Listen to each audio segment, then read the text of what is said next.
Yo, what are you really afraid of? What's really stopping you from moving forward? What's really stopping you from achieving your goals? What's really blocking your blessings? It could be you. I want to encourage you guys on today. What are you really afraid of? And it's time to face your fears. And I get it. Sometimes that could be challenging. It could be scary. It could be terrifying. You could feel all type of emotions when you're trying to face your fears. But today, I'm going to challenge you guys. Today, I'm going to encourage you guys to face your fears head on. But let's go to the book of Isaiah and let's see what God has to say about this.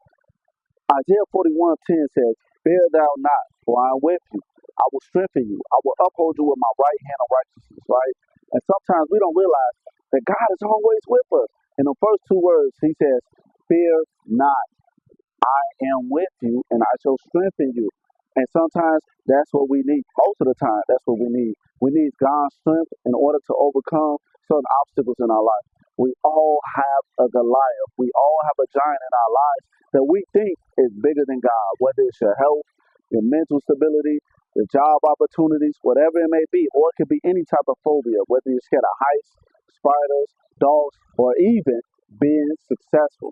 Today, I challenge you to allow God to strengthen you. And I want to give you guys some key points that I believe is going to help you on today. And the first one is face it head on, right? Face your fears head on. Sometimes we try to avoid our fears or our phobias, thinking that, you know what, I don't got to deal with this, and I could do it another time. But I want to challenge you on today. Face your fears head on. Learn to put yourself in certain environments and atmospheres or certain things that you are scared of, right? But I want you to realize that you might need help in doing this, which brings me to my second key point is find people that are going to support you in facing your phobias and those that have already conquered the fear that you might be struggling with, right? They might be able to help you. They might be able to coach you through on how to conquer your fears.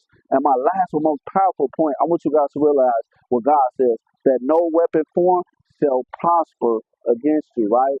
But it doesn't mean that the weapons won't form. But God is letting you know that it's not going to prosper. That's a part of the journey, realizing that we're going to have obstacles. We're going to have Goliaths in our lives. But just like David, we are to use the tools that God has given us in order to overcome these things.